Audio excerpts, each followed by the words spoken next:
والحث على التمسك بكتاب الله وسنة رسول الله صلى الله عليه وآله وصحبه وسلم والدعاء إلى الخير والدلالة على الهدى وابتغاء وجه الله تبارك وتعالى. إن الله يجنب من الفتن والمحن ما ظهر منها وما بطن يعلن من الذين يستمعون القول فيتبعون أحسنه إن الله يكون شيئا ظاهر باطن يوم مودة ورحمة لنا ولهم برحمتك نستغيث برحمتك الكبرى عند القدسية يا الله يا رباه يا غوثا يا أكرم الأكرمين ويا خير الناصرين اجعل نيتنا تحت نية الحبيب المصطفى حبيب بن جل هذا الزمان جميع الأكتاب والأوتاد على حضرة النبي المصطفى محمد صلى الله عليه وآله وصحبه وسلم. الفاتحة.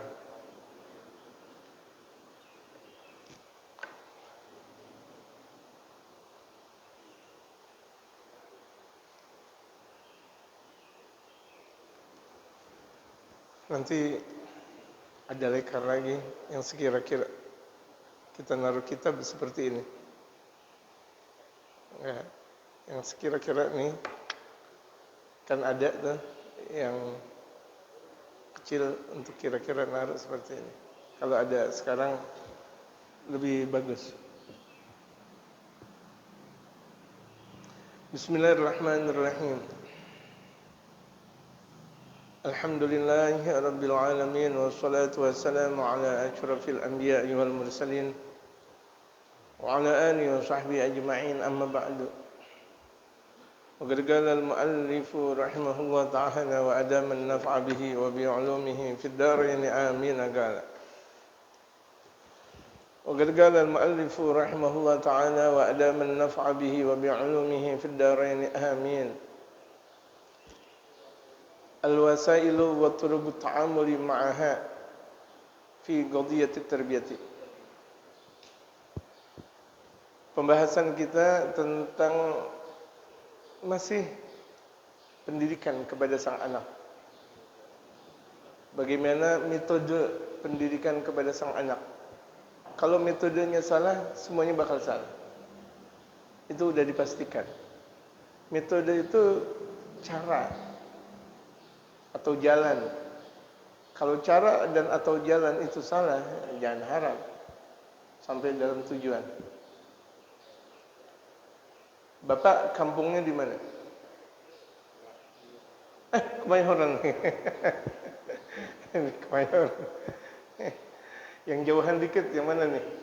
Ada sahabat-sahabat saya yang kampungnya agak jauhan dikit. Solo. Alhamdulillah. Kalau mau ke Solo lewat Lampung kira-kira sampai enggak? Cara jalannya aja udah salah. Bagaimana mau sampai? Solo kan kita mau ke arah timur. Nanti kira-kira udah di daerah Semarang berpencar di situ menuju Solo atau Jogja. Yang penting ke arah Semarang aja dulu. Bagaimana mungkin kita mau ke Solo tahu-tahu arahnya Banten. Habis Banten Lampung. Terus dan sebagainya. Yang ada ini mau kemana nih jalan? Itulah metode, itulah jalan. Jadi kalau misalnya ada orang salah mendidik anak, aduh.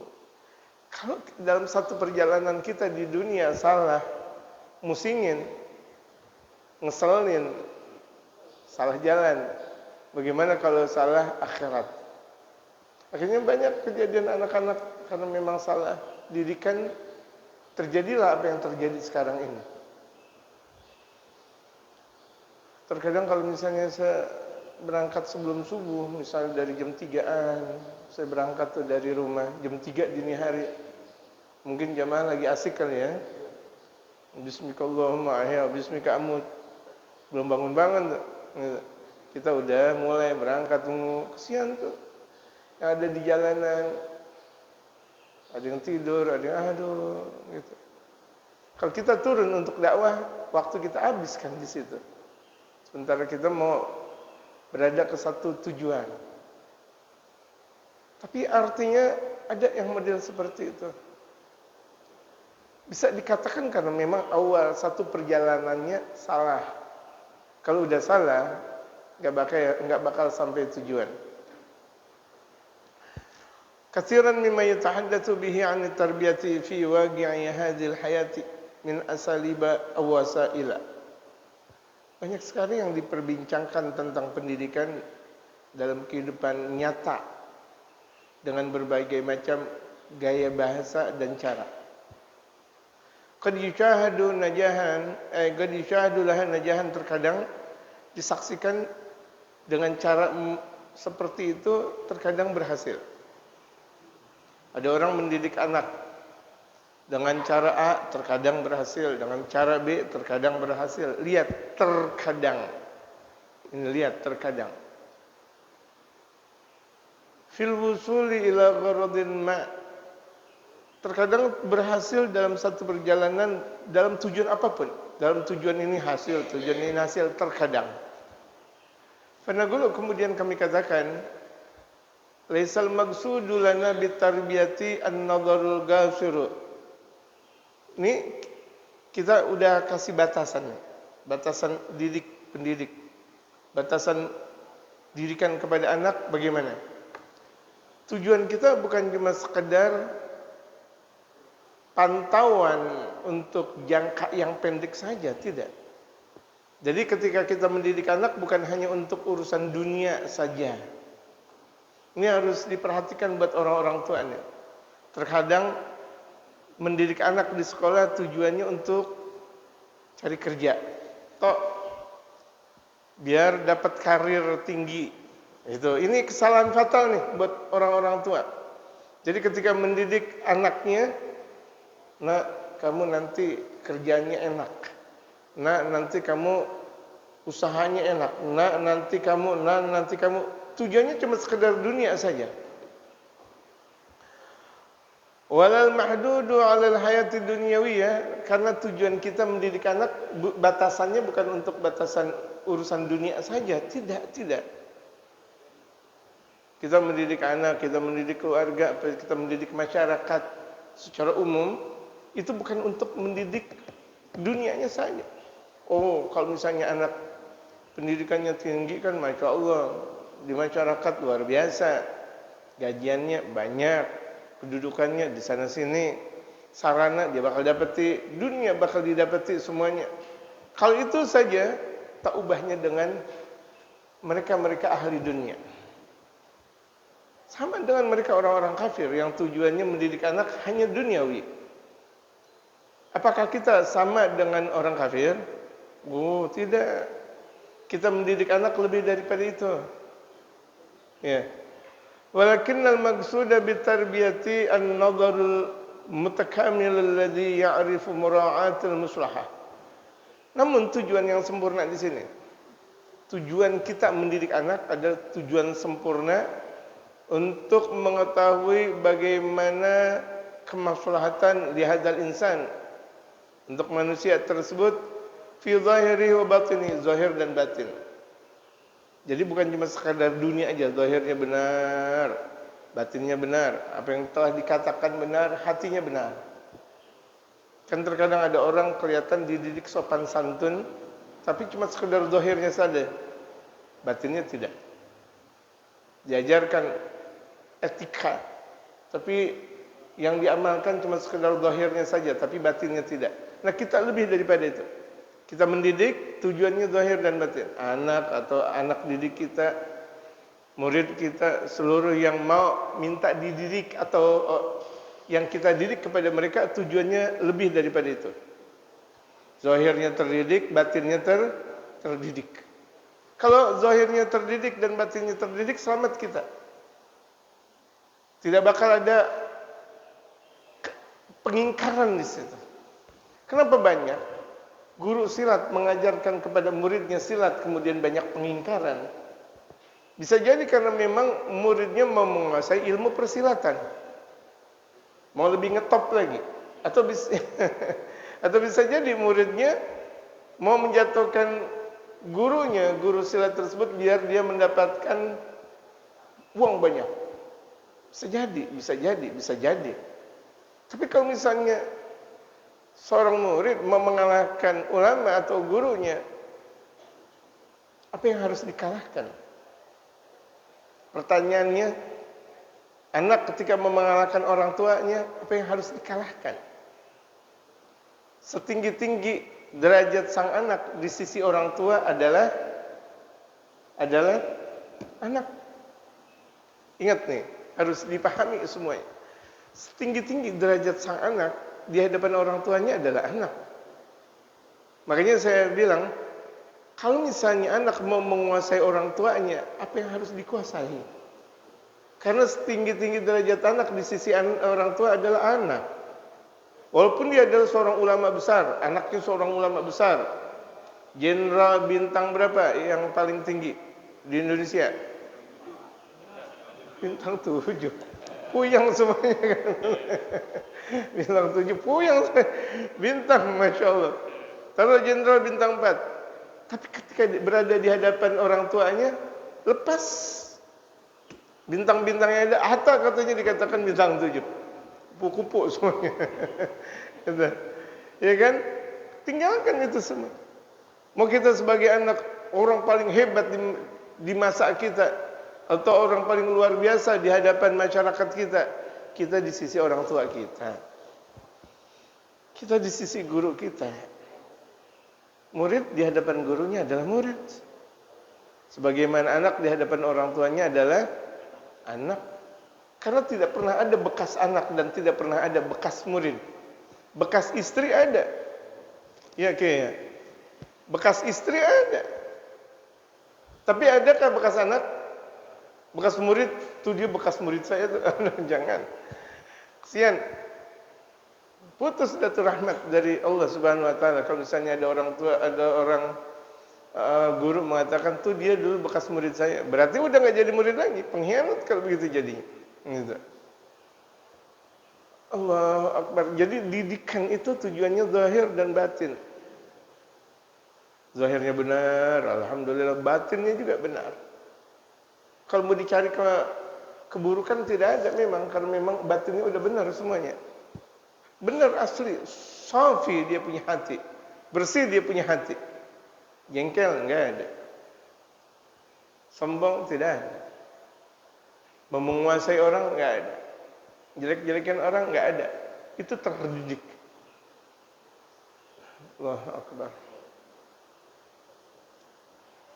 Wa dunyahu wa akhiratihi, dan bagaimana terdidik dunia dan akhiratnya.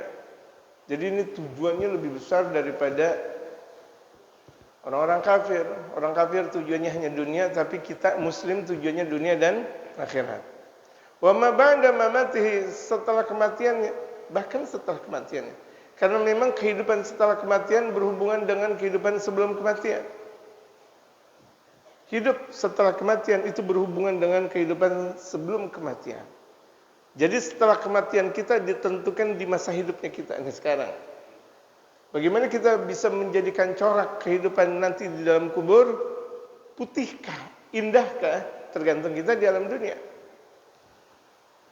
Ya, sekarang aja kita tergantung kepada urusan yang sudah lalu. Alhamdulillah min dzalik, berapa banyak orang yang kalau misalnya di kehidupan yang lalu narkoba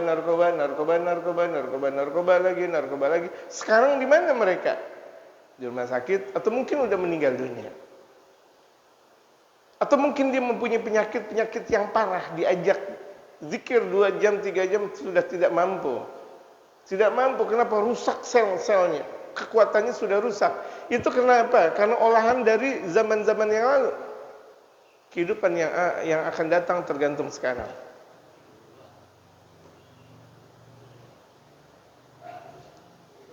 Oh iya,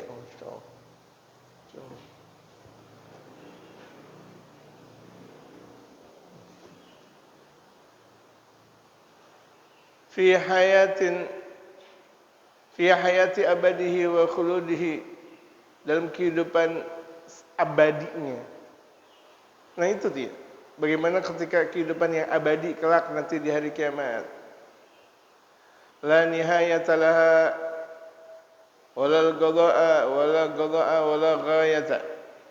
Tidak ada akhir, tidak ada hujung, tidak ada kehancuran lagi, sudah tidak ada yang hancur. Karena itu adalah kehidupan yang abadi.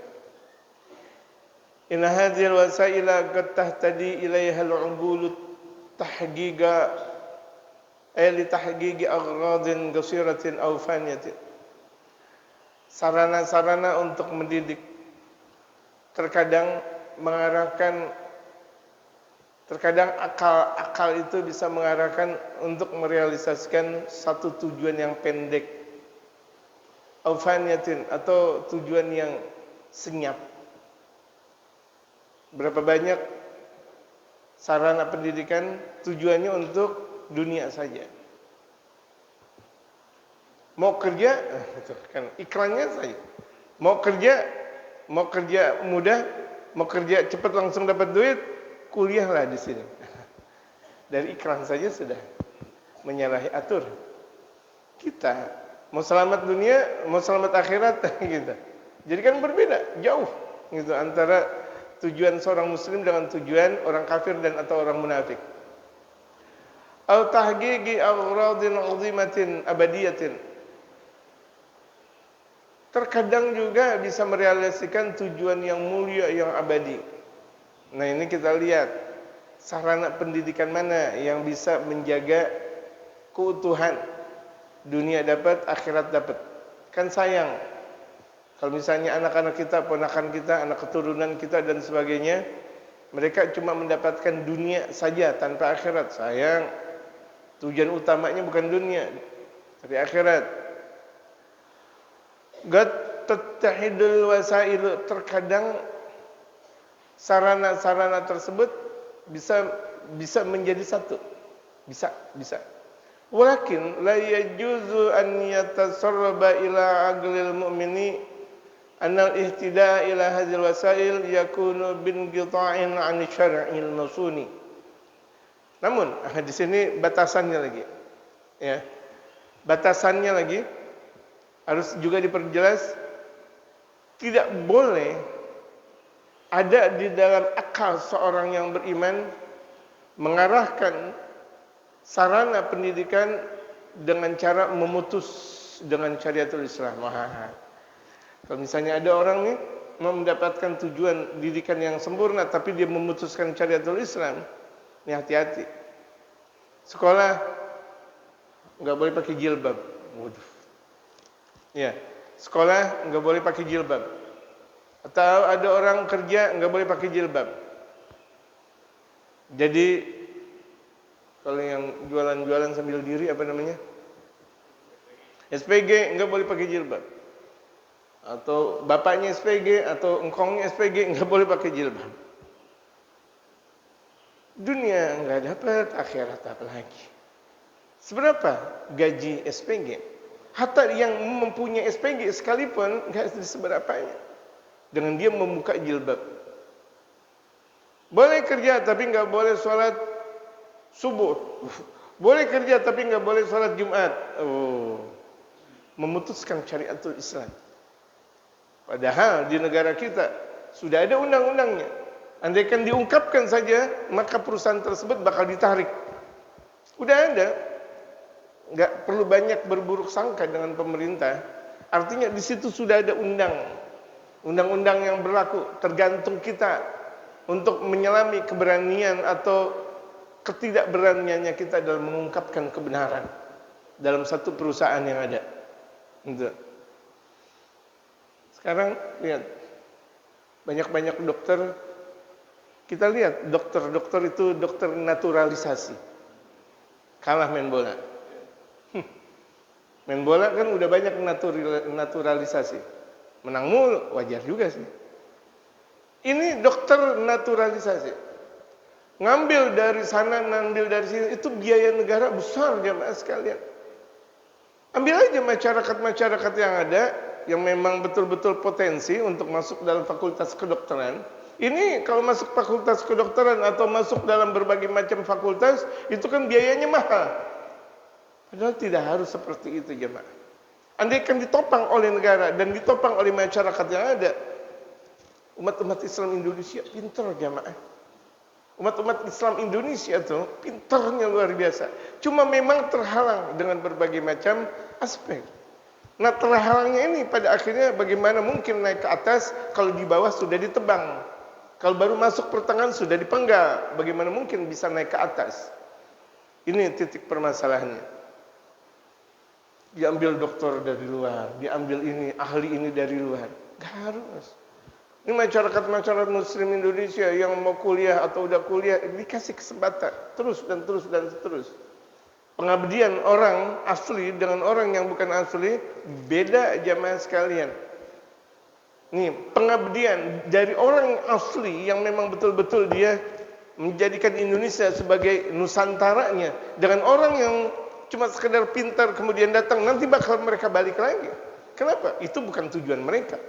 Mereka cuma sekedar bekerja dan sebagainya. Tapi umat Islam Indonesia, di Indonesianya mengabdi. Ini harus kita pahami jamaah. Jadi kaum muslimin, Masya Allah, semua Masya Allah.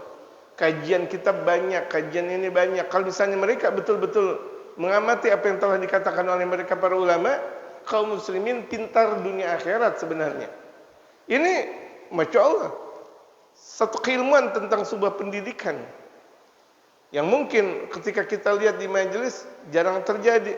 Andaikan kita mau memahami seperti ini, kita harus ikut di kampus dan atau mungkin beberapa SKS kita harus daftar. Atau berbagai macam program, kursus dan sebagainya. Tapi dengan cerdasan, dengan wawasan mereka para ulama-ulama saleh dibuka.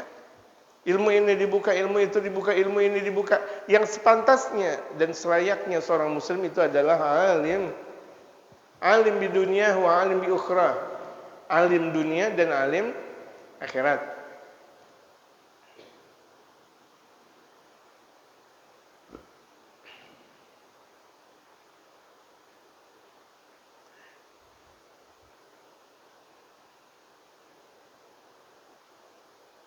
Intusil bihal ghair wajar rabaha fil najahi fi hayatihimul ghafirati wa agradhimul gharibati fa inna ista'malana laha lil wusuli min khilaliha ila maslahatil hayatain wa khidmatil maqasidis samiyatil uliya. Ini ditekankan lagi oleh Habib Umar. Sangat-sangat ditekankan. Jangan sampai salah lagi dalam didikan. Andaikan yang lain itu mencoba dalam satu kesuksesan dalam kehidupan mereka yang fana ini, mencoba agar generasinya itu sukses, tapi hanya dunia, dan tujuannya hanya dunia. Kita kaum muslimin, kata Habib Umar, nah dibatasi lagi. Fa inna isti'malana laha, kita mempergunakan sarana pendidikan dan pendidikan. Ini ingat, sarana pendidikan tidak harus bangunan saja. Berapa banyak mereka di zaman sebelum kolonialis Belanda atau setelah atau pada zaman Belanda, mereka tidak punya bangunan. Mereka ngaji di bawah gubuk-gubuk yang rusak, atau bahkan di bawah pohon-pohon rindang. Ngaji mereka di sana, belajar mereka di sana. Apakah ada halangan untuk mencari ilmu? Tidak ada halangan. Apalagi zaman sekarang, zaman kebebasan, saking bebasnya, sebebas-bebasnya akhirnya. Bebas free, bebas seks, bebas ini dan sebagainya. Sebebas-bebasnya padahal. Padahal tuh kita diarahkan bebas untuk mengungkapkan sebuah pendapat. Mengungkapkan sebuah pendapat bebas, pendapat kebenaran. Tetapi saking bebasnya zaman sekarang, waduh udah. Bahkan terkadang nggak pakai rem lagi. Coba lihat di televisi, di radio-radio. Itu diskusi bukan cuma sekedar diskusi asik, malah berantem. Di televisi berantem, secara langsung pakai berantem, itu kan memalukan. Itu sangat-sangat memalukan. Ini tidak ada adab. Walaupun mereka bertitel panjang, bertitel banyak, profesor, doktor, itu belajarnya aja banyak ya, Mak. Orang udah jadi doktor, mau jadi profesor lagi, ngeluarin duitnya nggak sedikit, banyaknya luar biasa. Gitu. Makanya banyak di antara kalangan guru-guru kita udah sampai derajat doktor, nggak mau ke profesor lagi. Kenapa? Kebanyakan duit yang harus dikeluarkan, mendingan buat Haji Salim, mendingan buat santren. buat dakwah, buat maulid zikir dan sebagainya, ya kan? Gitu, Masya Allah. Jadi itu lihat, tujuan kita dikatakan oleh Al-Habib Umar bukan hanya untuk dunia, bukan hanya untuk kerjaan semata, tapi tujuan kita di sini dikatakan ila maslahatil hayatain, untuk kebaikan dua kehidupan dunia akhirat. Jadi kalau misalnya anak kita nih udah mulai kerja, jangan langsung bangga. Nggak ada kebanggaan kalau anak kita kerja, apalagi misalnya udah jadi apa ya, manajer atau atasannya manajer, direktur, naik lagi kondektur, udah jadi direktur dia, tur semuanya, city tur semuanya akhirnya. La ilaha illallah Muhammadur Rasulullah. Bangga dia, bangga. Entar dulu. Hatta kita dikasih rumah, entar dulu. Akhlaknya benar, ngaji gak? Anak kita kaya, enggak ngaji, enggak ada manfaat. Jauh dari kemanfaat. Anak kita luar biasa. Anak kita, kebanggaan kita, tulang sulbi kita. Iya, betul. Oh, Masya Allah, masyarakat dikasih duit semuanya. Masyarakat dikasih manfaat semuanya. Enggak sholat, enggak ngaji, enggak ada manfaat. Enggak sholat, enggak ngaji, enggak ada manfaat. Dia sibuk, biarinlah dia di kantor, enggak ada manfaat. Anak yang tersebut la manfaatalahu fid dunya wala fil akhirah, enggak ada manfaat buat orang tuanya tuh di dunia walaupun di akhirat, enggak ada manfaat. Oh, dibikinin majelis, hatta dibikinin masjid, enggak ada manfaat. Walaupun tuh dia bikin masjid, dia bikin pondok pesantren, tapi dia enggak salat, tapi dia enggak ngaji, enggak ada manfaatnya. Rukun Islam yang pertama apa sih? Setelah mengucapkan dua kalimat syahadat, orang meninggalkan rukun Islam, yang lain enggak dipenggal, tapi lantaran salat bisa dipenggal dalam syariatul Islam.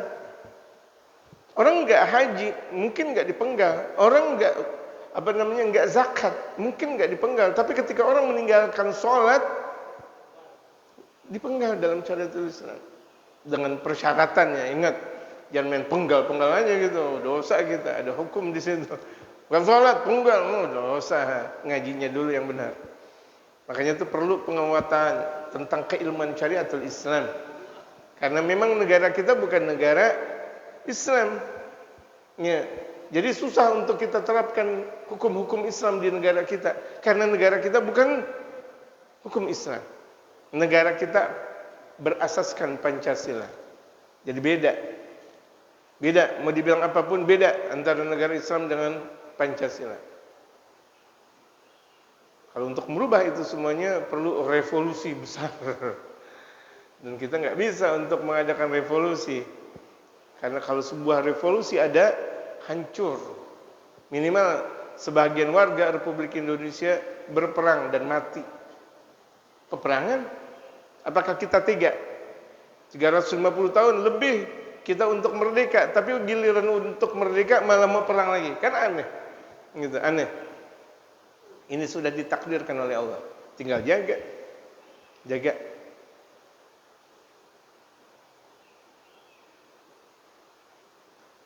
Wa akhadana laha wa amalana biha munazzahatan amma yaglahu fi irtibatina wa intima'ina li hadzal syar'il masuni. Kita dipergunakan dan kita diamalkan untuk menjalankan itu semuanya. Kita diarahkan dan bagaimana kita juga bisa diperjalankan tujuan yang indah, perjalanan yang indah ini dari berbagai macam kerusakan untuk memperkuat dan untuk mengembangkan syariatul Islam. Jadi walaupun tuh di sana sini banyak yang memberangus syariatul Islam, tetap pendidikan kita adalah pendidikan syariatul Islam. Kita tidak ridha dan kita tidak rela kalau anak-anak kita dalam didikannya itu bukan didikan Islam. Apakah ridha anak-anak kita masuk ke ke sekolah-sekolah Kristen, Katolik, Hindu, Buddha dan sebagainya? Diajarkan mereka dalam satu kajian atau satu nyanyian haleluya, haleluya, haleluya lagi. Ridha kah? Ada kajian syariat, ada kajian seperti itu. Kenapa kita pilih kajian seperti itu? Oh, mereka hebat. Hebat dari mana? Mereka berilmu dari mana? Coba lihat kajian dalam satu sekolah, madrasah contohnya. Madrasah aliyah dengan SMA. Bobotnya lebih banyak pelajaran yang ada di madrasah aliyah daripada SMA. Jelas lebih banyak. Seharusnya yang aliyah lebih alim, lebih pintar daripada SMA. Kenapa? Bobotnya lebih banyak pelajarannya. SMA cuma bobotnya misalnya ada 10, aliyah ada 25. Allahu Akbar. Yang seperti itu udah penekanan agar kaum muslimin lebih pintar daripada yang lain. Belum lagi ketika di sanawiyah, bagaimana ketika di di ibtidaiyah, bagaimana nanti ketika di perguruan tinggi, bagaimana ketika dia bersosialisasi dengan majelis musyawarah, majelis taklim, pintar. Jadi tidak ada orang muslim itu bodoh, tidak boleh. Tidak ada dan tidak boleh orang muslim itu bodoh. Kenapa? Semua sarana menegaskan tentang sebuah keterampilan dan kecerdasan seorang muslim. Kalau misalnya ada seorang muslim dia masih bingung, saya mau usaha apa ya? Saya mau usaha apa? Berarti dia tidak punya penekanan tentang pemahaman yang harus dia lakukan. Padahal kalau misalnya dia belajar yang sungguh, nggak perlu dia berkata, saya mau usaha apa? Dia udah tahu apa yang harus dia usahakan. Karena usaha itu harus sesuai dengan hatinya. Usaha itu harus sesuai dengan hatinya. Gak boleh cuma sekedar asal-asalan, rusak dan rugi. Dia suka beras, usaha beras. Dia suka minyak wangi, usaha minyak wangi. Dia suka ikan, usaha ikan. Jangan kalau misalnya ada orang usaha cintanya ikan lagi, kemudian dia main besi. Ya. Akhirnya dikatakan salah apa? Salah dalam bahasa Jawa itu panduan buku apa? Dikatakan salah primbon ini. Bukan salah primbon, ente hobinya mana, kerjanya apa? Kerjanya apa? Kuliah arsitek, kemudian kerja jadi petani. Kerja jadi penjual, enggak bisa, enggak nyambung. Makanya kerja yang menurut hobinya kita itu udah diajarkan lewat syariatul Islam.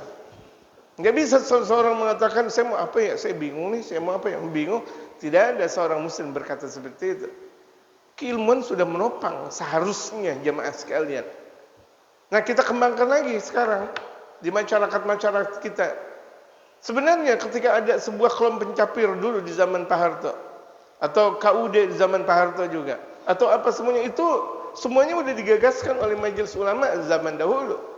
Karena di zaman Majelis Ulama Indonesia itu dikokohkan oleh Pak Harto-nya kita. Itu semuanya dibina keterampilan dari berbagai macam keilmuan. Sampai di pesantren diajarkan pertanian, sampai di pesantren diajarkan perkebunan, sampai di pesantren diajarkan ini semuanya. Kan lengkap sebenarnya. Apa yang tidak lengkap dalam syariatul Islam? Cuma memang kita tidak pandai bermain bola dan enggak mencari bola. Kita enggak pandai. Boro-boro main bola, mencari bola, artinya boro-boro kita memahami dalam sepak terjang yang ada di dalam dunia masyarakat. Tahu aja tidak terkadang kita. Yang kita tahu rumah sumur, sumur rumah, rumah sumur, sumur rumah. Udah gitu, dia tahunya sumur rumah, rumah sumur. Di majelisnya nggak pernah ikut ngaji, nggak pernah hadir dalam ucapan mereka para ulama. Pantas akhirnya kebodohan merajalela. Semakin merajalela, makin kuat lagi merajalelanya. Kenapa? Nggak ikut aturan dari mereka para ulama soal. Ya, bisa dipahami jamaah. Bisa dipahami jamaah. Wawasan Islam tinggi jamaah. Ketika kita melihat dalam satu perspektif kitab ini saja, kita dibuka corak untuk menampilkan sebuah gagasan penting dalam pendidikan. Islamnya kita, ekonominya kita, politiknya kita, sosialnya kita, semuanya harus benar. Berarti ada di antara kita harus menguasai ini. Ada di antara kita harus menguasai ekonomi, harus ada di antara kita menguasai politik, harus di antara kita menguasai bidang-bidang yang lain. Tujuannya apa? Kekuatannya sama untuk dakwatul Islam. Ini udah naik di atas, lupa sih kaum muslimin. Ya, begitu muslimin sih. Udah jadi lurah aja dia lupa sama masyarakat, udah jadi camat aja lupa sama masyarakat. Ini biasanya seperti ini. Baru jadi ketua atau anggota DPRD lupa sama masyarakat. Padahal tahlilan dulu setiap malam Jumat bareng di masjid. Ngaji, bahkan dia sendiri yang bikin atau nyiapin lekar dan sebagainya. Giliran udah naik lupa. Ini dia kebobrokan akhlak yang ada. Kebobrokan akhlak yang ada. Lagi-lagi apa? Tujuannya bukan karena Allah.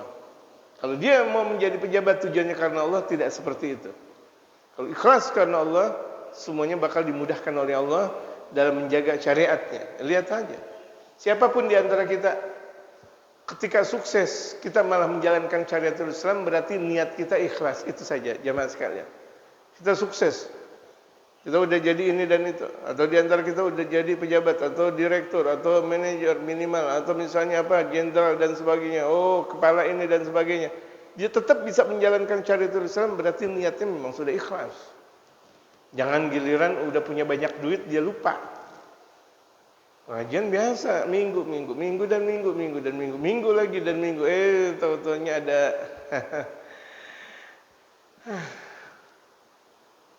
dilupa. Jadi seseorang jangan dilihat ketika di awalnya. Seorang muslim kita nggak bisa ngelihat di awalnya. Pokoknya ini saya mau kerja niat karena Allah, jangan lihat di situnya, lihat di akhir. Ketika dia kerja awal, dia kuliah di awal, dia menjalankan tugas dan masih di awal, jangan niat itu. Karena di awal kebanyakan semangatnya masih banyak.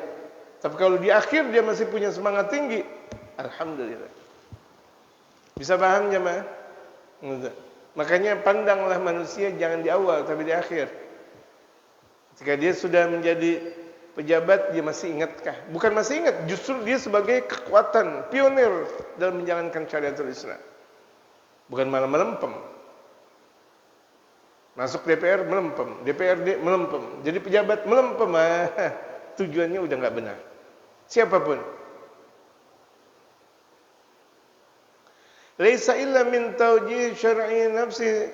Nah, dalam syariatul Islam, dalam pengembangan pendidikan Islam bukan hanya dirinya sendiri saja, harus ada kelompok. Jadi dakwah itu bukan hanya ulama saja. Kesian kalau dakwah ulama saja yang menjalankan peran. Pokoknya kalau dakwah kiai. Pokoknya udah kiai, ustaz, udah. Kalau dakwah apa-apaan? Remek tuh kiai.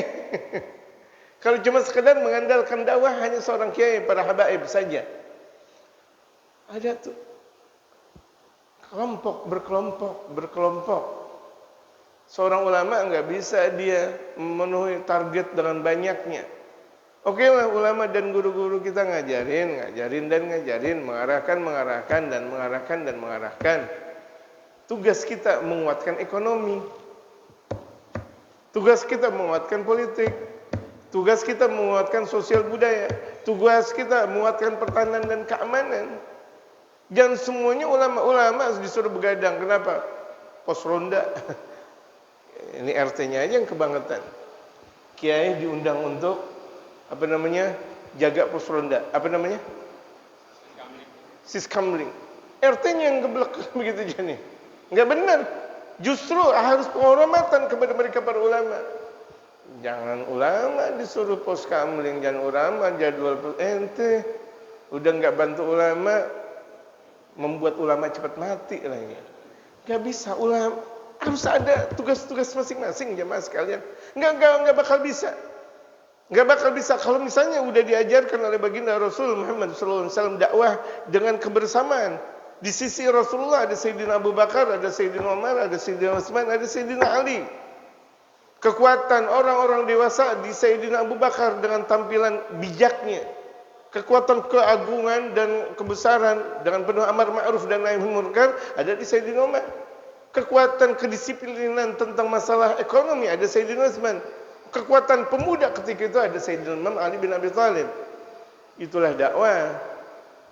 Kalau misalnya dakwah seperti majelis seperti ini tidak ada anak mudanya, no.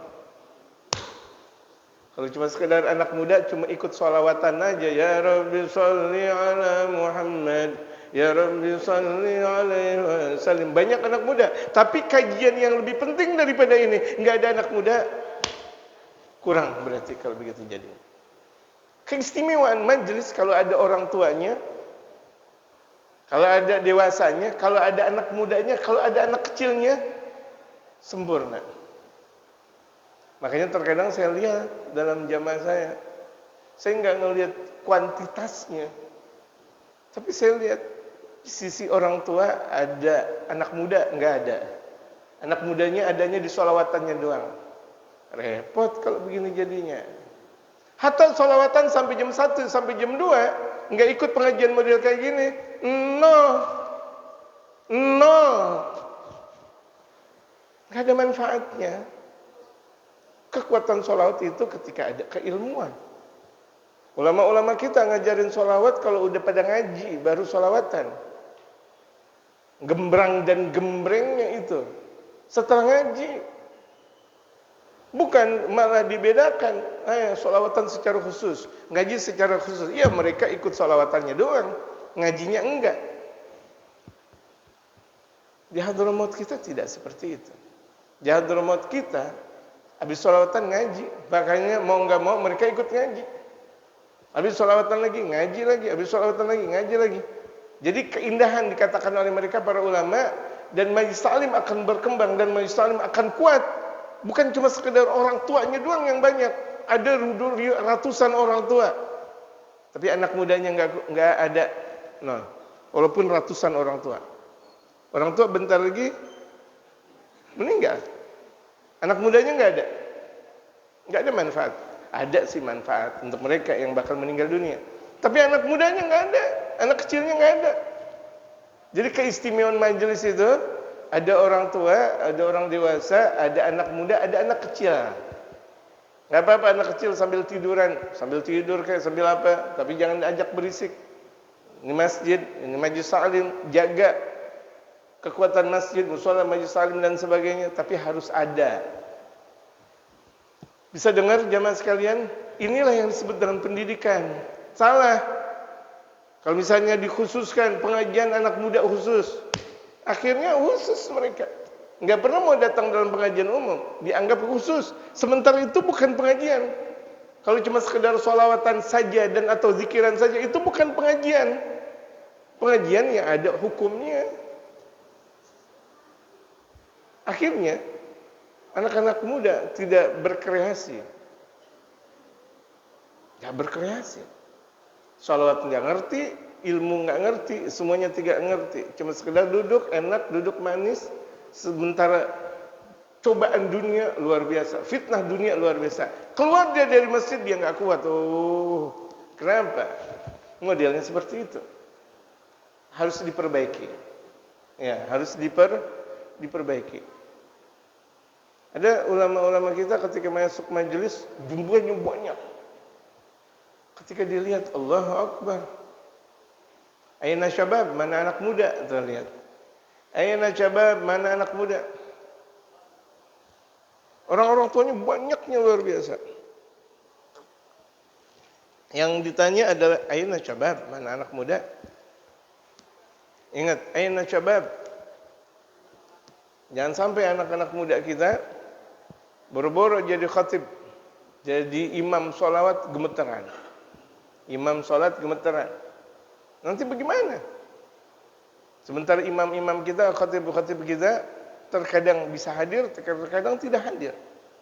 Dan bagaimana kalau misalnya memposisikan guru ketika guru tidak datang? Bisakah mengungkapkan keilmuan yang mereka miliki? Apalagi kalau jadi imam tidak bisa, apalagi khatib, apalagi ngajar model seperti ini. Gitu. Diulang, majelis yang indah bukan hanya satu komponen yang datang. Orang tuanya, orang dewasanya, anak muda dan anak kecil. Tolong didengarkan jamaah sekalian. Kalau ada anak muda ngaji, ribuan anak muda nggak menjadi sempurna, tetap harus ada orang tua. Ribuan anak muda, masya Allah, oh luar biasa hebat. Tetap di balik kehebatan banyak kelemahan. Kenapa tidak ada orang tua? Sama, tetap lemah. Karena kesempurnaannya itu ada di seluruh generasi yang ada. Paham? Paham jamaah? Kabari anak-anak muda. Minggu ada pengajian. Hatta dia ngaji, baca qasidah zikir sampai tengah malam nggak ada manfaatnya. Nggak ada manfaatnya, nggak ada manfaatnya. Rasul malah marah. Ente sholat bagaimana ceritanya kalau nggak disertai dengan ilmu? Ente bagaimana bersolat kalau tidak dengan ilmu? Bagaimana caranya membersihkan diri kalau tidak dengan ilmu? Karena semuanya ada jalan. Semuanya ada jalan. Terfokus dia dengan satu ungkapan, satu jalan di mana tidak ada jalan lain kecuali lewat jalan sholawat. Semuanya bakal sampai kepada Allah. Benar, tapi kan jalan sholawat. Sebelum sholat kan ada jalannya. Nggak bisa sesolawat-solawatnya. Ini jadi candu. Perbaiki anak-anak mudanya. Bukan cuma sekedar bisa main sholawatan saja. Tidak. Atau orang tuanya saja. Tidak. Semuanya generasi ada.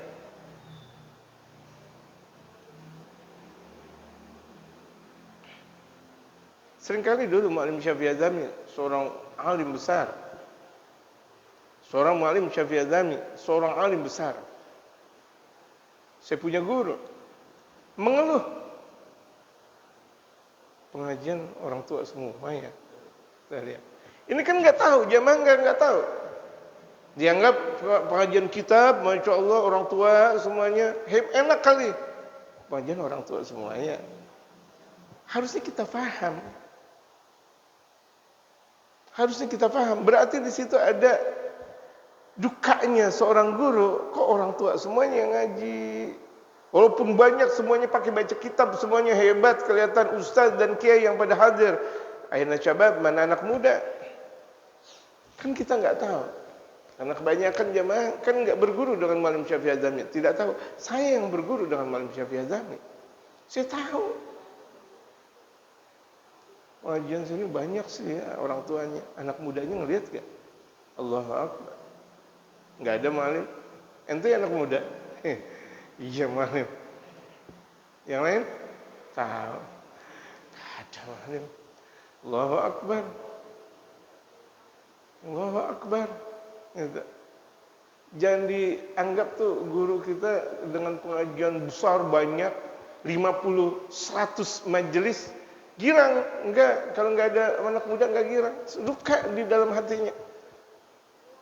Jadi mengapresiasikan syariatul Islam enggak bisa kalau cuma sekedar satu komponen saja, satu generasi saja, semuanya.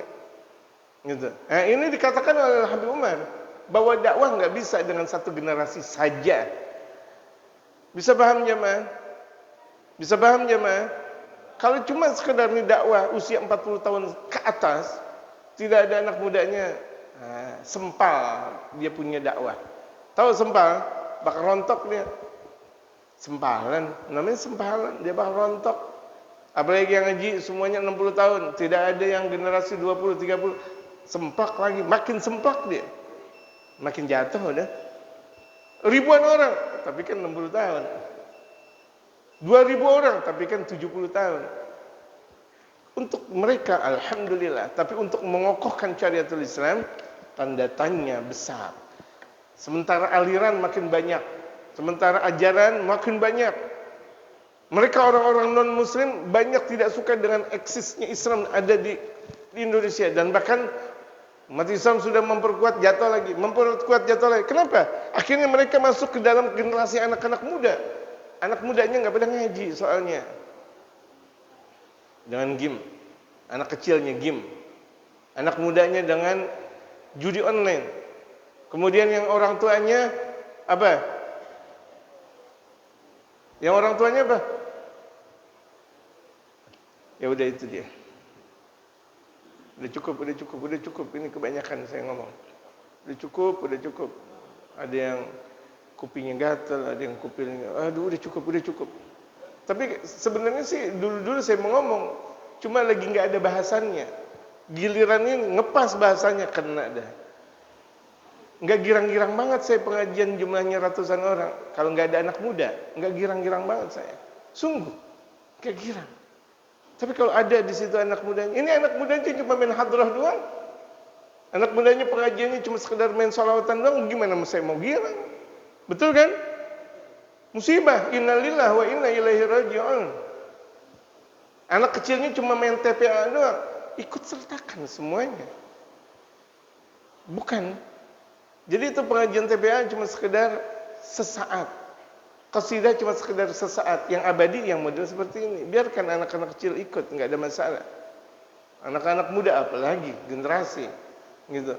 Nggak bisa baca kitab, hadirnya mereka kekuatan tersendiri, gitu.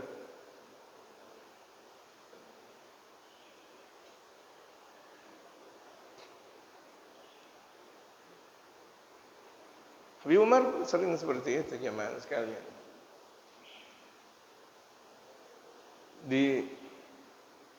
Masya Allah, disambut dengan hadrah yang sangat luar biasa besar. Masya Allah, dengan acara maulid yang besar. Giliran pengajian subuh, nggak ada di antara mereka. Nangis Habib Umar. Maulid, Masya Allah, ribuan orang. Mengeluarkan duit luar biasa banyaknya. Dengan semua elemen hadir. Giliran pengajian subuh, nggak ada di antara mereka pun. Yang ada murid-muridnya dan kalangan-kalangan tertentu nangis. Yang tahu kan kita muridnya, jamaah kan nggak ngerti. Habib Umar ketika diundang bahagia, ngenakin. Tapi ketika dalam pengajian subuh, intinya di situ. Inti memahami syariatul Islam itu ada di dalam majelis. Di dalam majelis. Itu. Di dalam majelis. Ini kalau nggak disebut Habib Umar, mereka nggak pada percaya. Akhirnya saya sebut Habib Umar. Biar mereka untuk pecinta Masjid Guru Sya'ban ini biar pada tahu semuanya. Bahwa mereka para ulama-ulama enggak menjadi girang kalau pengajiannya hanya satu generasi yang hadir. Enggak girang, enggak girang, enggak girang. Akhirnya mereka mengatakan, begini banget ya majelis, kenapa ya? Karena yang tua bakal mana anak mudanya? Itu dia.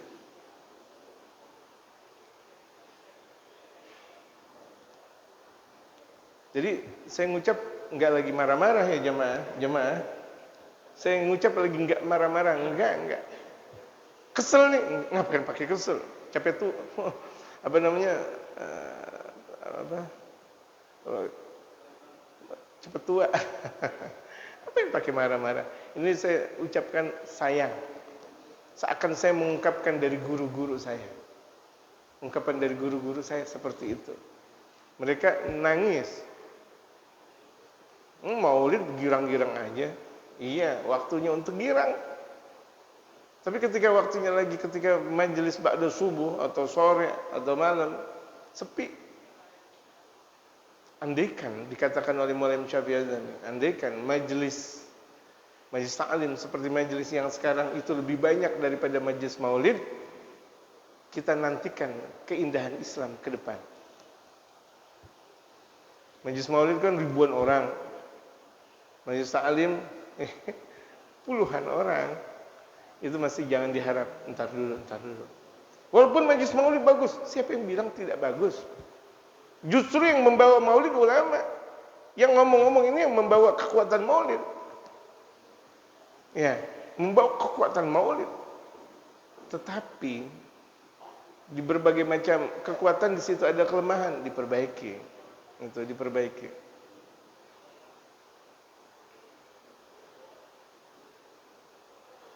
Wala ya'udu wala turja'u fiha al-khairiyatu wala najahu ila kufrin, karena memang kebaikan dan kesuksesan enggak bakal kembali kepada kekufuran. Wala ilan qita'in an syar'i, dan juga bukan kembali kepada orang yang memutuskan tali syariatul Islam. Selagi orang mengikuti ajaran kafir enggak bakal sukses. Enggak bakal sukses. Selagi orang tidak mengikuti syariatul Islam atau keluar dalam Islam enggak bakal sukses. Kama tukhda'u ba'dul uquli wa tusaru ba'dul afkar, sebagaimana tertipunya sebagian akal. Akal-akal kita banyak tertipu. Kita kan terkadang malah berkiblat sama barat. Pokoknya kalau kata orang barat, betul. Bukan menurut Imam Ghazali. Menurut aksi Archimedes. Menurut teori Darwin. Menurut Diego of Francisca. Menurut Armando Salvatore. Menurut Christ. Menurut mana Imam Syafi'i-nya? Kita nggak pernah ngomong menurut Imam Syafi'i. Menurut Imam Abu Hanifah, menurut Imam Al-Ghazali. Lemahnya umat Islam untuk memahami ulamanya sendiri. Coba lihat yang terkadang mereka pada kuliah-kuliah. Bahkan, insyaAllah, meresahkan.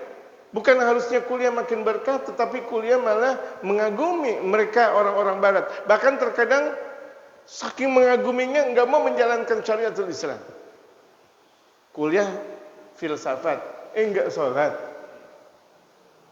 Kuliah filsafat nggak sholat. Kita mah nggak perlu pakai sholat-sholatan segala. Kita sholat batin namanya, sholat batin. Nggak perlu pakai sholat zahir, usolli, nggak perlu. Itu kan zaman Rasulullah. Jadi tuh syariat diotak-atik dengan akal yang rusak. Syariat diotak-atik dengan akal yang rusak. Dikatakan ini simbol agama, syahadu alla ilaha illallah wa syahadu anna muhammadar rasulullah, boleh-boleh saja dirubah dengan kata-kata silang dan sebagainya, atau dengan kata-kata ini dan sebagainya yang dibawa oleh Yahudi. Allahu Akbar. Akhirnya seperti itu jamaah, karena tidak ada kekuatan majlis di awal. Orang kalau nggak tahu ngaji, tahu-tahu dia kuliah, khawatir udah. Orang nggak tahu ngaji di masa mudanya, tahu-tahu dia kuliah, khawatir, dan inilah yang terjadi. Inilah yang terjadi. Makanya perlunya sebuah kekuatan majelis dalam masyarakat. Maka dari itu kenapa harus disertakan mereka? Karena memang harus seperti itu jamaah sekalian. Andaikan mereka melanjutkan kuliah, andaikan mereka kerja, andaikan mau kemana saja mereka, kalau dengan kekuatan majelis, kuat. Karena kalau dalam dunia pesantren itu terbatas. Dalam dunia sekolah itu terbatas. Kalau majelis itu kan umum. Seperti majelis kita ini sekarang yang ada di masjid. Umum. Yang dari pesantren boleh datang, dari mana aja boleh datang, yang dari ini boleh datang, semuanya kan umum. Tapi kalau misalnya ada pengajian yang ada di pesantren, kita mau datang juga kan nggak enak. Pengajian pesantren, pengajian madrasah, takut itu adalah kelasnya khusus. Tapi kalau umum, makanya umumnya ini kuatkan semuanya. Diibaratkan kita nih, kalau kita nggak jadi ulama, kalau kita nggak menjadi kiai, kita menjadi apa yang nebar kebaikan. Yang nebar kebaikan apa namanya? Tukang iklan, iklanin aja udah. Minggu 135 pengajian. Diungkapkan di apa namanya LGBT, astagfirullah LGBT. Apa namanya? Instagram. Kok LGBT? Enggak boleh. Instagram, IG. Itu dia. Tebar aja dulu, tebar. Yang hadir, alhamdulillah. Enggak hadir, enggak ada masalah. Tujuan kita yang penting dakwah itu Rasul. Nabi 23 tahun. Enggak langsung beliau dakwah hasil, enggak. Itu Nabi dan Rasul. Wa tu'saru ba'dul afkar, dan sudah terpenjarakan sebagian pemikiran. Pemikiran kita udah banyak terpenjara. Terkungkung. Apalagi kalau kita ngelihat bule, hawanya ngormatin mereka aja. Good afternoon, sir. Good morning, cafe morning. Kalau sama orang bule udah kawannya, oh ya, persis keadaan zaman Belanda dulu, di mana kita pribumi harus hormat kepada mereka. Ini masih terkungkung pemahaman kita. Betul gak jemaah? Jemaah betul gak? Kita ketemu teman kita yang datang dari pedalaman atau dari kampung biasa aja. Dari kampung ente ya? Iya, kampung. Giliran tuh bule datang dari mana aja. Sur, ngapa ente? Ente lagi ngapa? Ente lagi ngapa? Udah gitu pakai apa namanya? Apa? Selfie. Lah selfie-nya nggak ikut. Ente pakai selfie. Selfie lagi tidur atau lagi gimana? Ente selfie ya sur. Ya Allah, aku lagi ngapa ente? Ini terkungkung. Kita sudah terbebaskan, tetapi akal pemikiran kita masih terkungkung dalam dunia barat. Bahkan terkadang kita bukan barat tapi ke barat-baratan. Ini tinjauan kitab ini luar biasa. Jadi Al-Habib Umar kita nggak pandang di sini beliau cuma sekedar seorang ulama.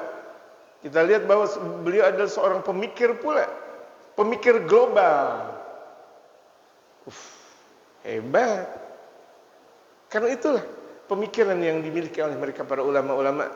Saking nggak ada maksiatnya, saking nggak ada sombongnya, nggak ada salahnya, sempurna semuanya akal pikirannya, murni semuanya akal pikirannya diungkapkan buat umat. Betul gak zamannya? Jangan marah ya, tolong jangan marah. Kalau ngaji masih marah kan dari dulu berapa tahun yang lalu. Kalau ngaji marah, tanda repot. Kita lagi ngaji bagaikan mobil ringsek. Kan enak kalau mobil ringsek. Kalau mobil udah ringsek kan harus dipukul dulu. Ketok apa namanya? Ketok magic. Magicnya diketok. Magic itu dukun. Ketok magic. Dung. Semakin ketokannya banyak berarti kan semakin apa? Semakin bagus tuh mobil. Sama, kita begitu juga. Biarin dah. Orang guru juga lagi nggak ngapa-ngapain kita. Kan kita lagi diajarin ngaji. Betul? Ini guru lagi nggak jelek-jelekin jamaah. Enggak. Ngapain jelek-jelekin jamaah? Wan nufus, dan juga sebagian jiwa ini udah banyak terkungkung. Kalau ngelihat ada orang kafir udah hawanya hormat saja. Terkungkung mereka. Bidzalika zukhrufil ladzi dengan keglamoran. Akhirnya tujuan wisatanya mereka ke dunia barat. Haji belum, umroh belum. Ini yang terjadi. Karena mereka sudah menampilkan ke barat-baratan. Pokoknya barat segala-galanya. Bagaimana mungkin barat segala-galanya? Mereka mengambil rempah-rempah dari kaum muslimin.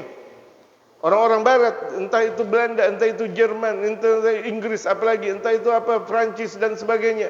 Itu mereka ngambil, Amerikanya juga, itu ngambil dari rempah-rempah mereka kaum muslimin, di antaranya yang ada di Asia Tenggara dan Asia, wabil khusus di Indonesia. Berapa banyak jajahan Indonesia, Inggrisnya, Portugisnya, Portugalnya, Jepangnya, semuanya. Mau ngapain mereka? Ngambil rempah, mengambil kekayaan. Kalau dikatakan bahwa mereka kaya karena kita, jamaah sekalian. Karena kita, itu mereka kaya luar biasa. Kalau kita lihat di Belanda, berbagai macam arsitektur, kekuatan Belanda, dan bahkan bunga-bunga yang ada di Belanda, itu semuanya dari Indonesia. Bahkan lebih lengkap yang ada di Belanda sana. Saking apa? Dia ambil seluruhnya dari satu Nusantara, dari Sabang sampai Merauke. Padahal batasan Belanda kecil, negara Belanda kecil. Belanda kecil jemaah sekalian, kecil. Bisa ngambil dan mengeruk seluruh kekayaan Republik Indonesia sebelum adanya Republik. Betul? Kemudian kita takjub dengan mereka. Berarti takjub dengan kepemilikan yang sudah kita miliki dulu sebenarnya. Ilmu yang mereka dapati nyerap dari keilmuan umat-umat Islam. Jantaranya dalam peperangan salib. Ini saya mau kasih tahu kepada jamaah. Jadi jangan mengharapkan mereka segala-galanya. Arsiteknya mereka, keilmuannya mereka, kekuatan mereka. Mereka ngambil dan bahkan mencuri ilmu-ilmu yang ada di dalam setelah perang salib. Ilmu-ilmu ulama diambil semuanya. Setelah ditransfer dalam bahasa mereka, kitab-kitab yang ada dibuang ke lautan. Ada di antara mereka membakar kitab-kitab tersebut. biar tidak terlihat siapa pengarangnya dan siapa percetakannya. Yang ada adalah diganti oleh mereka. Diganti dengan nama Christopher. Diganti dengan nama ini dan itu. Allahu Akbar. Kita iya aja. Bangkit kita dari ketertinggalan kita. Bangkit kita dari tidurnya kita. Mau bangkit jamaah? Jamaah mau bangkit? Ini dakwah bukan milik ustaz saja, bukan hanya kiai saja, bukan hanya ulama saja, bukan hanya habib saja, untuk semuanya. Karena yang bakal masuk surga bukan hanya kalangan ulama. Jamaah mau ikut gak? Mau masuk surga gak? Kalau mau ayo bareng-bareng. Pak Kelik, siapin untuk masuk surga. Siapin untuk masuk surga. Bapak John Abdul Wali, siapin untuk masuk surga. Tapi jangan sekarang. Persiapan untuk masuk surga. Kalau sekarang, aduh, ntar aja dulu. Nggak ada yang masuk surga sekarang kan? Saya juga ntar aja dulu.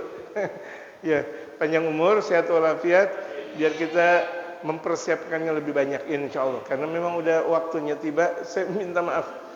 Saya sebenarnya udah tahu, tapi aduh, mau nerusin lagi. Karena tadi tanggung. Takut pemahamannya salah. Kan kalau gagal pemahaman repot. Ya, biar sampai titik aja dulu. Kalau ada pertanyaan, silakan. Terserah jamaah. Kalau ada pertanyaan. Ini kita seakan-akan kita lagi belajar tentang peristiwa global. Cuma memang saya nggak sebutin aja. Duduknya kita di atas karpet, duduknya kita di depan lekar, seakan-akan kita berada dalam dunia kampus nih. Kajian-kajian seperti ini. Gitu. Enak kan yang kayak begini. Bisa sambil selinjir, bisa sambil selonjor. Boleh kan? Boleh, nggak ada masalah. Nggak apa-apa, jamaah sambil selonjor nggak ada masalah. Kalau di atas kursi, bagaimana mau selonjoran? Gitu. Kalau ada pertanyaan, dipersilakan. Kalau tidak pun tidak masalah.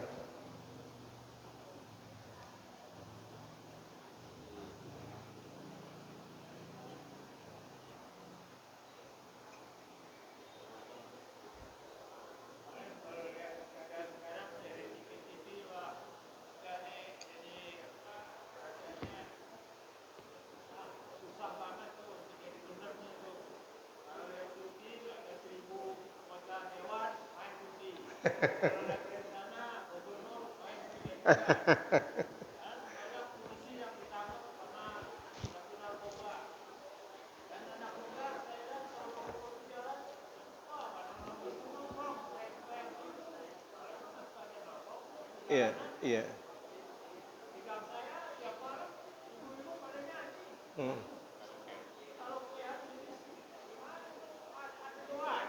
Iya. Makanya itulah yang telah diungkapkan oleh guru-guru saya, Habib Umar, Maulana Syafi'i Azami, nangis. Kenapa yang ngaji cuma orang-orang tua aja? Padahal kalau ngajinya ada orang tua, ada anak muda, ada anak kecil, ada ibu-ibu, kebaikan bakal menyeluruh.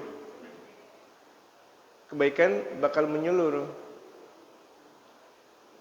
Walaupun sih ada berbagai macam ilmu mujarrab yang diamalkan oleh mereka para ulama-ulama saleh.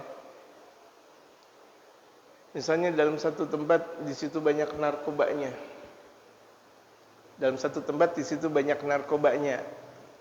Atau free sex. Atau orang pada nyanyi-nyanyi gembrang-gembreng enggak tahu aturan.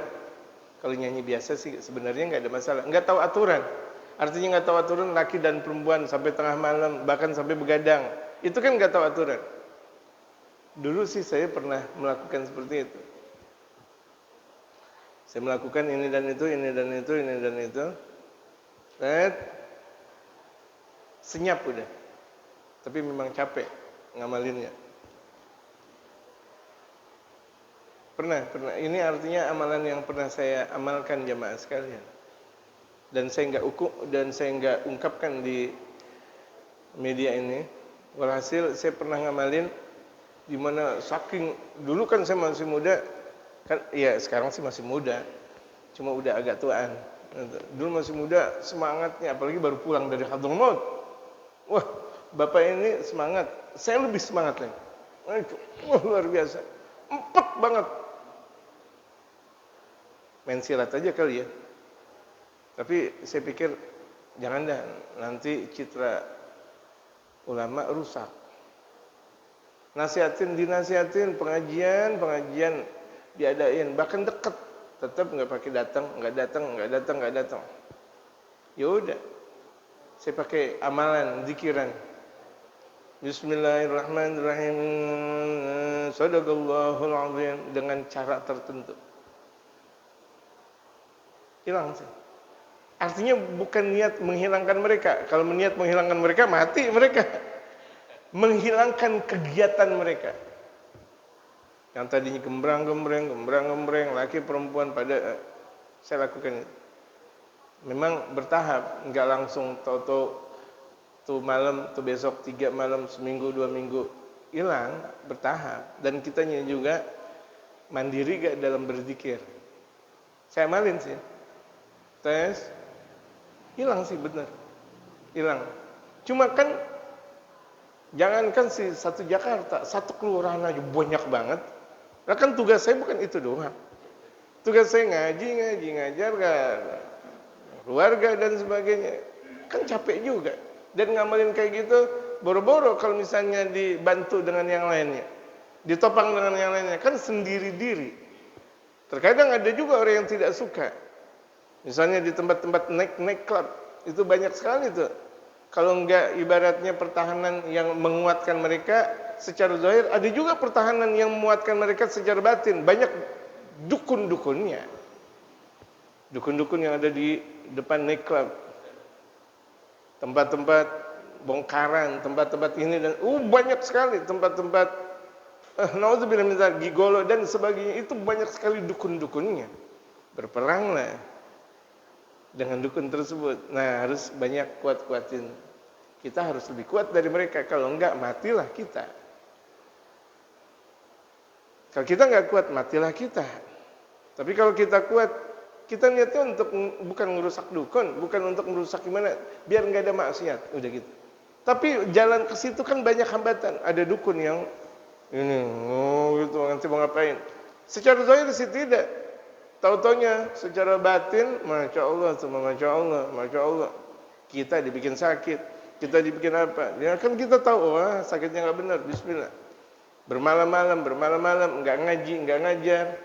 Akhirnya rusak dakwah kita. Karena kita tidak ditopang dengan yang lain. Kalau ditopang dengan yang lain, cepet tuh zikirannya, alhamdulillah. Andaikan yang lain mau ikut juga harus punya banyak kekuatan zikir. Kalau enggak, kesentil mereka sama dukun udah jatuh. Sembur langsung, wah, langsung keluar darah. Baru disentil sama dukun. Bagaimana kalau tempeleng sama dukun? Ya jadi zaman sekalian, itu kekuatan besar ketika Ramadan, itu doa-doa yang ada. Artinya gak usah banyak banget doa. Yang ada di Ramadan yang kita ajarkan, yang kita rutinkan, itu amalkan. Diamalkan gak jamaah? Yang kajian Ramadan kemarin dalam doa-doa diamalkan gak? Kalau diamalkan, minimal keluarga kita terselamatkan dari maksiat. Minimal. Yang kemarin tuh Ramadan kita baca doa-doa dan keutamaannya. Satu rumah. Nanti kalau kita kuat lagi dalam zikir tersebut, insya Allah satu komunitas, satu kampung. Enggak langsung satu skup kelurahan, tidak, satu gang dulu. Kuat lagi nanti 2 gang, kuat lagi nanti 1 RT, kuat lagi, nah itu. Makanya dengan adanya ulama di kampung atau di mana saja, itu dalam satu kampung menjadi berkah. Kenapa? Karena kekuatan zikirnya kuat. Padahal yang baca zikir terkadang hanya orang-orang tertentu, tapi suasananya nyaman, aman, sentosa, nikmat. Yang lain belum tentu bisa baca kitab, baca Quran aja belum tentu, tapi dengan keberkahan dari mereka para ulama yang rutin dan lazim untuk ngaji, zikir dan berikut keluarganya dan sebagainya, satu komunitas, satu perkumpulan nyaman. Nyaman. Kita masuk di sini nih, di masjid nyaman. Kenapa? Karena memang dirutinitaskan salat berjamaah, ngaji, zikir dan sebagainya. Betul enggak? Kita keluar belum tentu nyaman. Kenapa? Karena di luar belum tentu mereka ngaji, zikir, mendawamkan zikir dan sebagainya. Kalau mereka mengikuti arahan masjid, maka bakal menjadi nyaman. Nih, wahai orang-orang yang ada di sekitar masjid. Kita ngikutin arahan masjid, nyaman. Nyamannya gampang karena udah ada setruman. Ambil aja kabel, taruh di rumah. Ini ngambilnya di masjid, ibaratnya kayak gitu, ibaratnya. Kita juga mau ngambil kenyamanan, ikutin aja dulu masjid, nanti rumah kita bakal aman, nyaman, dan sebagainya. Kita nggak mau narik kabel sih. Kita nggak mau narik kabel, itu maksud kabel itu kita nggak punya kekuatan zahir batin dengan masjid. Cuma tetangga masjid doang. Namanya kita tetangga masjid, tapi nggak punya kekuatan untuk hadir di masjid. Ngaji aja belum tentu. Sholat berjamaah, habis sholat berjamaah pulang. Kayak kita belum baca doa, ya oke. Belum baca doa udah Allahumma lantas jalan. Bukan Allahumma antas salam. Betul gak jemaah? Bagaimana mau narik kekuatan dari masjid? Di ibaratnya bagaimana mau ngambil kabel ke masjid? Padahal naruh aja dulu kabel di masjid. Di masjid ada kabelnya, di masjid ada stop kontaknya. Itu ya betul. Stop kontak namanya. Udah taruh aja. Aman nggak? Nyaman. Kita nggak mau kayak begitu sih. Bandel. Akhirnya ketika mempunyai dampaknya semua, sampai bahkan di televisi kena dampak. Kenapa? Nggak cepat memberantas. Maksiat banyak, tapi kita santai-santai saja. Lucu banget. Maksiat banyak banget, kanan kiri kita maksiat, kita masih santai-santai aja. Salat Allahu Akbar pulang, salat Allahu Akbar pulang. Bukan itu. Ayo kuatkan. Ngaji, habis ngaji bagaimana kita bisa mereformasi kekuatan masyarakat yang ada? Pertahankan. Ayo. Habis salat kita zikir. Ya, bismillah, zikir. Ngaji zikir itu baru kita membentuk satu kekuatan aja dulu. Kemudian anak-anak kita arahkan. Belum kita arahkan yang lain, anak-anak kita aja dulu. Ponakan-ponakan kita aja dulu. Ponakan kita aja udah banyak. 1, 2, 3, 4. Yang ada di masjid aja udah mulai membanyak. Semuanya bakal menjadi berkah kalau kita bersatu. Di sini ada TK, di sini ada sekolah dinia. Taruh aja, taruh. Anak kita, keluarga kita 1, 2, 3, 4, 1, 2, 3, 4, 1, 2, udah banyak. Di sini ada TPA. Ada TPA. RA sama apa? Matematika, masukin aja dulu. Dulu kita nggak sempat RA. Sempat nggak dulu? Nggak ada bahkan. Udah anak keturunan kita taruh aja dulu. Taruh. Nanti bakal ngikut. Jangan artinya kita membentuk Islam, membentuk kekuatan Islam di kampung kita. Sekolah Islamnya di mana tahu? Di sini ada. Ngajinya di mana tahu? Di sini ada. Itu ibaratnya. Paham nggak jemaah? Di masjid ada pengajian, ngapa jadi ente keluar? Di masjid nih ada sholat berjamaah, ngapa jadi ente di luar? Ngapa jadi ente sholat berjamaahnya di rumah? Di masjid ada, kecuali ente kalau jadi ulama mungkin ada banyak uzurnya. Ini lah ulama, wala apa, Masya Allah. Lah sholat berjamaah, wala ngaji, waduh. Akhirnya maksiat merajalela. Jadi kembali lagi kepada metode guru-guru kita. Kalau kita ngikutin metode guru kita, separah apapun dunia, Allah bakal selamatkan kita. Minimal. Separah apapun dunia, Allah bakal selamatkan kita. Minimal. Kalau kita mengikuti metodologi guru kita. Karena kita mengikuti Rasulullah kan harus ada metodenya. Dari siapa? Dari guru. Menuju siapa? Menuju Rasulullah. Jalannya lurus. Ngikutin baginda Rasul Muhammad sallallahu alaihi wasallam. Ayo bangun jemaah sekalian. Dari ketertinggalan kita, dari lalainya kita, dari banyak tidurnya kita. Udah gitu terkadang maksiat banyak lagi. Udah ketahuan tertinggal banyaknya maksiat, dia ikut maksiat. Udah ketahuan masyarakat banyak maksiat, dia malah ikut maksiat. TikTok, wah ini dia TikTok. Masya Allah. Dia nggak tahu dia udah langsung berserikat dengan maksiat. Kalau TikToknya majelis nggak ada masalah. Ini TikToknya ini menyeramkan. Ya, Pak? TikToknya ini menyeramkan. Akan saya cuma melihat, tahu nggak? Dengan melihatnya itu bertambah kekuatan mereka. Udah gitu pakai di subscribe. Waduh, dia nggak tahu main di subscribe aja. Aduh, makin kuat tuh agennya mereka. Makanya perlu kita dengan ilmu dan amal. Bangkit. Yang muda bangkit, yang tua bangkit, yang perempuan bangkit, anak-anak semuanya bangkit. Wallahu a'lam. Wallahu a'lam.